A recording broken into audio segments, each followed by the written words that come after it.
I always remind everyone, and it doesn't matter whether they're a male or a female, I always remind them that they are in their position based on their intellectual property. They were hired based on intellectual property, based on the experience and based on what they're bringing to the table. And I think that sometimes people forget that. And going back to success, right? Who has been successful, who has not been successful based on their own interpretation of the world, their own interpretation of how they fit. It's about your place and what you bring to the table. And if you're at the table, make sure that your voice is heard. Welcome to the Warriors at Work show. This is Jeanie Coomber, your guide and host. This is a show for men and women in the workplace who want to move from the predictable to the potent. This is your weekly dose of inspiration with an edge. I talk with CEOs and shamans, sports marketing executives and therapists. All of us are like-minded thinkers and doers who tell stories, share wisdom, and challenge each other to have the best life possible inside and outside the office. Welcome to your Warrior Conversation. Hey everybody, it's Jeanie. Thank you so much for being here with me at the Warriors at Work show. All right, you're about to hear something a little different. So I often ask myself really, really big questions at just different intervals of time during the year. And I don't know if it's an age thing. Maybe it's because of the tough 2022 that myself and my husband and my family went through. Or maybe it's just a sign of maturity and that it's time to reflect and reconnect with an inner voice, but yet talk it through out loud with somebody else. And so I started wondering, all right, who's the somebody else? I want somebody who doesn't look like me, sound like me, has a different experience, and is also on a different path. So I thought about who in my network fits that bill, and nobody is better than Elisa Padilla. And so the conversations you're about to hear, there are three. One is, who am I? So we talk about who we both are, where we come from, why this work. And then the second conversation is, how do we show up in the world? What are the things that matter? And then the third is something that's really near and dear to both of our hearts into how we are living our lives. And that is through community, networking. How do you blend the two? And so the conversations you're about to hear, we walk you through various paths. And here's what I can promise you. These conversations are unfiltered. We talk about big things in our lives, personal things in our lives. We share our big questions. We share our lessons. And then we talk about what are the things that we're still struggling with as we're moving on in our lives and what we all have in common. And a lot of the commonalities I didn't quite expect. And my guess is, as you're sitting here and you're listening to these, you're going to see you also have a lot in common to a lot of the things that we're talking about. And so Elisa Padilla is such a gift to me, and I feel so incredibly blessed and privileged to bring to you these conversations. Wherever you are, whatever you're doing as you're listening to these, please know you are not alone. We see you. We hear you. We are all here doing this together. Enjoy. And we're back. Part 2. Thank you so much for being back with me, Elisa. So happy to continue our conversations around big questions and riffing about all things that we both ponder about in life. And so in our last conversation, we talked about who we both were in the world. In today's conversation, we're going to talk about how do we show up in the world? And one of the words that I hear a lot about, and I know you do too, and a lot of us are measured by it, is the word success. You know, here we are year end in performance appraisal time. This is probably coming up quite a bit. And so I thought we could start there and break down what does success mean to you? Well, I think I'll start off by saying that I think success is different for all of us. I think that we're conditioned to think that success looks a certain way. Mm. However, what I can say is that for me, success is fulfillment. Success is fueling my soul. And as I was preparing for this conversation, I was thinking about yesterday's conversation, right? About when we were talking about who we are and, how we grew up. And I remember after having, finishing my education, getting my first job, success was going to the grocery store and buying whatever I wanted, right? And Yeah. that had nothing to So do with wild. anything else Mm. other than I can do this. I can afford this. Um and the other thing is that, we think about success in terms of a job, in terms of education, in terms of family. And I think that as you go through, at least now where I sit, I think that success is just about fulfillment. It's about fueling my soul. And that to me is how I define success today at the end of this year. Wow. Well, it's interesting because as I was listening to you, it's one of those things that I think changes over time. Yeah. And I think earlier in my life, I was very externally referenced. What are the perceptions? What are the evaluations? What are the feedback mechanisms that help me to see my value, my worth, right? Definitely from a business perspective, but I think I was also doing it personally. What kind of friends did I have? Where did I go? But that's all external. And I noticed that with age and with life experiences, some of which we were talking about in our last conversation, success is very much an inside thing now. Sometimes success is just a moment. Sometimes it's just generally a feeling like you wake up and you're like, I feel happy today. Yeah. Therefore, all is well in the world versus I'm tired, I'm cranky, I'm overwhelmed. Those days where it's like a grind and you feel like you're pushing a boulder up a hill, nothing's working.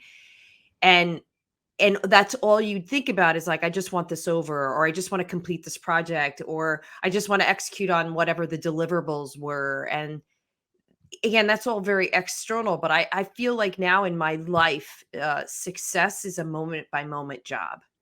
How am I feeling? How have I had impact? Like, simple little story last night. My oldest is home from college, her freshman year, and my youngest is a freshman in high school.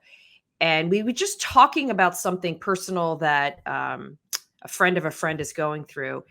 And I realized how mature they are, that I could process things like that with them and that they would have a perspective and they would have an opinion. And I left the conversation. I was like, damn, I'm a good mom. I did well. Yeah. And of course, Ross was involved with this too. But I was like, that's success. I had some success in bringing them up and teaching them certain things and encouraging them to find their own way in the world. So that's how I think of success. Yeah. It's funny. Yeah, but because think about it, Jeannie, how many roles do you play on a daily basis? Yeah. A lot. Yeah, right? So you're an entrepreneur, Mm. right? You're a mom, you're a wife, you're a friend. Like, think about it. And each of those roles, success is defined differently. Do you ever think about, thank you for saying that, by the way, because I think that's important to remember is all the hats that we wear on an average day. And I'll joke with friends. I'm like, well, I'm in mom mode right now. I'm in work mode right now. I'm in Jeannie mode right now. And I have this expression that I'll say at the end of a really just big day where I feel mentally and physically drained. I'll say to Ross, I'm done with the day now. There's nothing more I can give. There's nothing more I want. Yeah. I want to call the timeout. And so I literally and figuratively turn the lights out, put an eye mask on, get in a bed. It's over. Yeah. I let it go. Yeah. Let it go. Yeah. Oh my goodness. I was thinking about the success as it relates to career, right? Because obviously we're both business professionals and we see and know a lot, and we're a part of really interesting and different conversations. So when you think about women's success, what do you think the barriers to success are from a business perspective? I think that women in general have this, you know, we don't I'm trying not to personalize it, right, through the Elisa Padilla lens and, my own experience. But I think that as women, we need to walk into corporate America and think that, you know what, like we can do this, we got this, and not think about all those external things and others that are around us.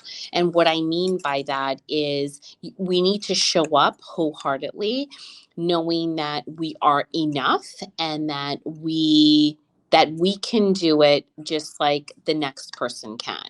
And I think that when you think about equity in the workplace and you think about not only gender equity, you think about compensation, it's depending what, whether you're in sports, whether you're in entertainment, right? It's the the barometer for success is different, but I think that sometimes women shortchange themselves in terms of confidence and and measuring up against others, if that makes sense.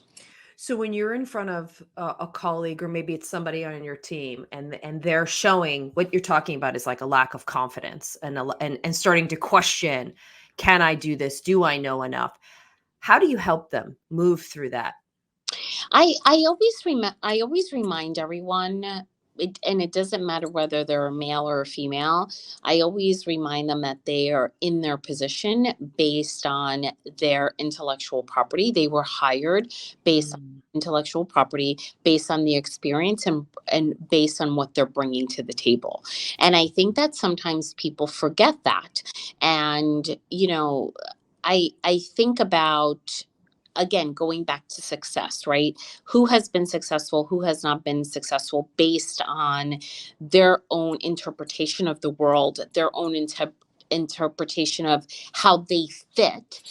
And I think that that's the most important thing, is for those tuning in today, listening to us. It's about your place and what you bring to the table. And if you're at the table, make sure that your voice is heard. Make sure that your expertise comes through who you are, and based on your experiences. And I think that's really important. I mean, Jeannie, you've worked with so many CEOs and so many executives. I mean, I'm sure that whether they're men or women, right, everyone brings a different Mhm. circumstances to the table. But and the other thing, specifically for women in sports and entertainment, what I can say is that what we need and what's needed is more male allies pulling us into the boardroom, pulling us into those rooms, and making sure that, that we're represented in certain rooms. I love that you said that. I think that's really, really important. And going back to the intellectual property or intellectual experience, the way that I usually characterize it is twofold. One, you're in this role because people like how you think. Mm, And two, you need to demonstrate your competitive advantage. And so if we like how you think, we want to hear what is behind that. What are you bringing? What are you asking? What are you contributing? And I think a lot of times people would get stuck, and I see it more in women than I see it in men. But what I see is that, well, I don't have anything to contribute. I don't have a particular level of expertise as it relates to the subject, but yet they're still in the meeting. So then I would say, well, what questions do you have? My mentor, who passed away a few years ago, she built, and she was on the executive team of a large national organization, and she built a huge reputation just based upon the nature of the questions she would ask. yeah. She had very little of the technical expertise, but she was so curious, and she would ask difficult questions that had a lot of texture and complexities to it. And what it would do is it would surface this incredible brainstorming and follow up that all of a sudden she would get tagged on all these very abstract projects, leading teams in transformation because of how she thinks. So it goes back to what you're saying. I think that's just so important. The other thing that I would add is asking for help. And I'm saying this personally, it is a lifelong struggle for me to name, I am struggling with this, I'm feeling insecure about this, I'm afraid, I have a confidence challenge. I A, don't say it out loud, and B, would never, well, I would just say would never. I've been working on saying I need help around this. So going back to your point is having more allies in the organization to pull you into those really high stakes conversations. We have to tell someone, I want to be in that conversation and I need your help to do that. I don't think it's a matter of necessarily being excluded. I think it's just they're not being thought of because you just have to raise the consciousness of those in the places of influence to bring you into those conversations. So I'm so glad you brought that up. And I also was thinking about this through the lens of the inner critic.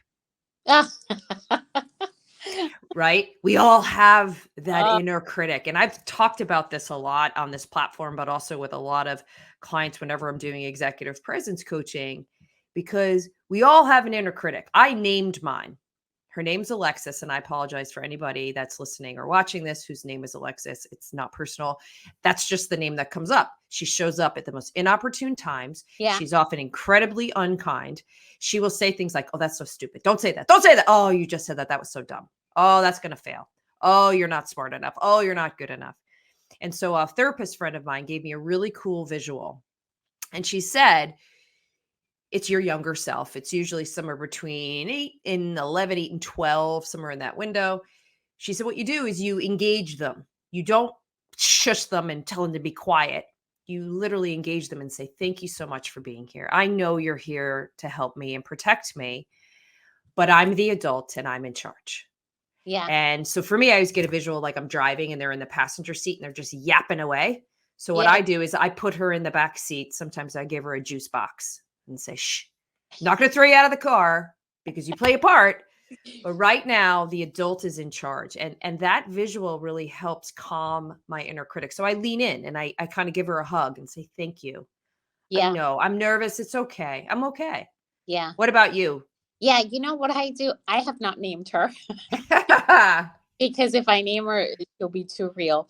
I have recently just started putting my hand over my heart and I'm like, it's okay. It's okay. I got it. I got it. It's okay. Oh, I love that. Because Ooh. somehow to your point, and I'm glad that you summed it up in this manner, is she or he, whether you're male or female, they're protecting you, right? It's just like they're watching out for you, and just that simple, just the simple mannerism of I got it, like you're okay, you're going to be all right, it's all right. And it's so interesting because she shows up, like sometimes she just comes to visit too often. You're like, oh, you're like that relative that just keeps showing up. You know what, dude? You go somewhere else. But you know what? It's real, right? It's real. It's so real, and it's just like, no, you know what? I'm not hosting you today, so you need to move. You need to skedaddle and move on. But it's so interesting, and you know what? It's like, doesn't matter who you are, what position you're in. So We all true. have them. We all have them, and it's how we react, and it's how we embrace, and it's how we speak to one another.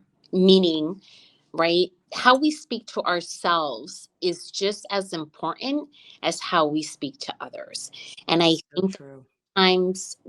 sometimes we aren't kind to ourselves. Sometimes we aren't grateful with ourselves, and sometimes we aren't thankful, even to ourselves. So I think that's also something that's really key, is to really just think about you as a person, as you would be speak to yourself the way that you would be speaking to your daughters, to your husband, to your partner, to, that friend that needs, that needs that extra push. What's so interesting about that is I think the reason I have her in my life is that, well, if I can beat myself up really good, it's better than someone else beating myself up. So I would have done all of the damage that I'm assuming externally will be coming. And even that in and of itself is the assumption that something's wrong, something's broken, it's not going to work out very well. My husband calls it catastrophizing. And so, like, I've been, and this is just something that's a lifelong thing that I always have to think about, which is why I spent a lot of time doing mindfulness and mindset and teaching my brain to follow what's working versus what's not working, because your brain doesn't know fact from fiction. It'll follow whatever it is you tell it. And I do this a lot when I'm helping people in higher stakes meetings, like show up, deliver a key message, is like train your brain to say, that worked really well. That worked really well. That worked really well. But I think it's just the honesty of, like, where does it come from? I'm making meaning out of something that is not real, but really is I'm trying to beat myself down before somebody else might beat me down. Instead of saying, don't have any beat down, just be I'm alive. I'm human. I've got a nervous system like everybody else. I've got insecurities like anybody else. I'm going to do it anyway. And I think back to the moment I decided to do this platform. It was March 2020. We all know what was happening. The world was blowing up. All of my work was coming off my calendar. I was just watching my income just go whoop, down. And it was a Sunday afternoon, and I called a friend and I said, listen, I'm going to do this thing. I don't even know what to call it, but I got to get into service for the business community. And she's like, oh, how are you going to do it? I'm like, I don't know. I heard about this Facebook Live thing. I don't even know what it is, but can you teach it to me? She's like, yeah, I'll come over. She's like, well, when are you going to do it? I'm like, tomorrow. And she's like, well, what are you going to talk about? I'm like, I have no idea, but I know I can help people. And it was like this fierceness and this fearlessness that was coming from this, I have to help people. I take myself back to that moment whenever I feel afraid or insecure. It reminds me of my power. And I'm curious, do you ever take yourself back to a moment when you're in that place of self-criticism or self-doubt that helps you shift your mindset? It's really interesting, because I think that whenever I'm feeling in doubt, or whenever I'm feeling like I'm not good enough, or again, it's like the way that I approach, that voice. It's not about taking myself back to a place. It's about how are we going to get through this, and what's the next thing that's coming that you're going to conquer. Because I the looking back, it just sometimes it's like, you know what that worked because it was a different time. What I'm afraid of is just constantly looking back, and as opposed to looking forward and saying, how have I grown? How am I going to conquer this? And how am I going to learn and get better? So that's kind of the way that I've been approaching it. So, it's because I think that today's present and where we are today is very different than where we were before. And we've been putting my successes on previous circumstances that don't exist today. I love that. I love what you just said. Well, that reminds me now, because I'd love for us to talking about success to other people. So think about people that are newer in their career, people in your family, or even like a child. How do you talk about success? It's really interesting, because using the child example, one of the things that, as I've been doing a lot of research and as I've been reading, and I've just been like from more of like continuing to educate myself, is when it comes to speaking to children, right? It's, you should never, well, what I've been reading, it's like when you ask them what they want to be when they grow up, you're almost putting them in a box, right? So it's like you're forcing them to identify something, as opposed to letting their imagination be completely open. And I could be a doctor, I could be a fireman, I can be, whatever. And I think that, so I've been very mindful of that. So I'll give you an example. My nephew is a senior in high school and is applying to schools, and we were having a conversation about where he was applying for early decision. And I was very just mindful about saying, hey, if you don't get into that one, you know what, there's options. You should just have an Mm. open mind. Like, don't beat yourself up if you don't get into your first choice, because I wanted him to have the confidence that if he didn't get into his first choice, it wasn't because of him and his academics. It was based on whatever circumstances there are, right? So, and I think that when I speak about success and I think about sharing my journey with others, it's about, this was my path. This is how I got there. These Mm. were the circumstances that, led me to make those choices. And this is why I made those decisions. And speaking in a way that it's, my success doesn't define your success. Yeah. Right. And I think that's really important. And it's like how we started the conversation, right? The difference between like what success looks for, like for women, versus what success looks for like a man.